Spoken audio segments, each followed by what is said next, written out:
Hello friends, welcome to my channel. તો રોજ એક જ ઝંઝટ હોય છે કે આજે શું બનાવશું। તો હું પણ વિચારતી હતી કે મારે આજે શું બનાવવું, કેમ કે સબ્જીના નામે મારી પાસે આજે કંઈ ખાસ હતું નહીં। પછી મને યાદ આવ્યું કે મારી પાસે પનીર પડ્યું છે, કેમ કે પનીર હું ઘરે બનાવતી જ રહેતી હોય છું અને આજે કંઈક સારું બનાવવાનું મન હતું। તો મેં વિચાર્યું મલાઈ કોફતા બનાવવાનું, કેમ કે મલાઈ કોફતા મેં ઘણા ટાઈમથી બનાવ્યા ન હતા। તો ચાલો બનાવીએ। સૌથી પહેલા તો આપણે એકદમ ઈઝી અને ફટાફટ બની જાય એવી ગ્રેવી બનાવશું। તો એમના માટે આપણે એક બાઉલમાં થોડું ઘી ગરમ કરી એમાં કાંદા, લસણ અને આદુ એડ કરશું। એ થોડું ચડી જાય ત્યાં સુધી હું અહીંયા કોફતા માટે પનીર ખમણી રહી છું। જો તમને પસંદ હોય તો આ ગ્રેવીમાં કાશ્મીરી લાલ મરચા અને 3-4 ઇલાયચી એડ કરવી, કેમ કે કાશ્મીરી મરચાથી કલર સરસ આવે છે અને ઇલાયચીથી સ્મેલ સારી આવે છે। હવે કાંદા આવા થાય પછી આપણે ટમેટા એડ કરશું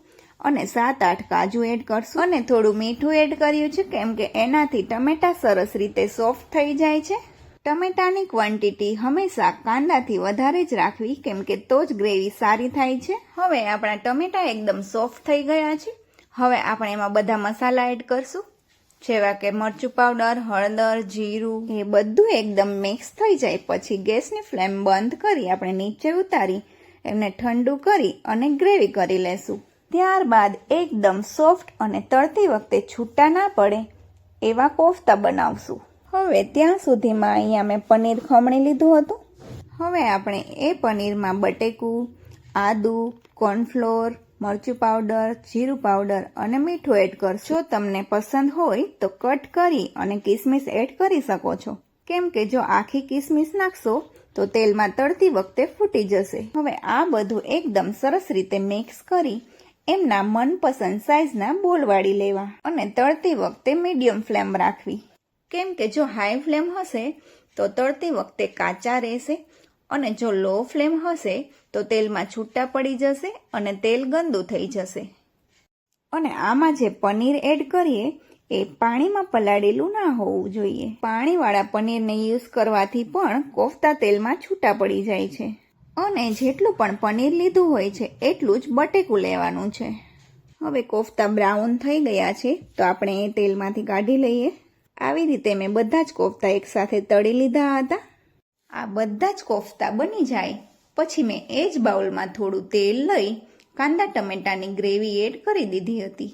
પછી તેમને લો ફ્લેમ પર ધીમે ધીમે ચલાવતા રહેવું, તળીએ બેસે નહીં તેમનું ધ્યાન રાખવું। કાંદા ટમેટાને એકદમ સોફ્ટ થઈ જાય ત્યાં સુધી સાંતળ્યા હતા, એટલે ગ્રેવીમાં વધારે વાર નહીં લાગે અને ઝડપથી તેલ છૂટું પડી જશે। હવે ગ્રેવીમાં રહેલું તેલ બહાર આવી ગયું છે, એટલે હવે આપણે બધા મસાલા એડ કરશું। હવે મેં અહીંયા મરચું પાવડર અને કોફતાનો મસાલો એડ કર્યો છે।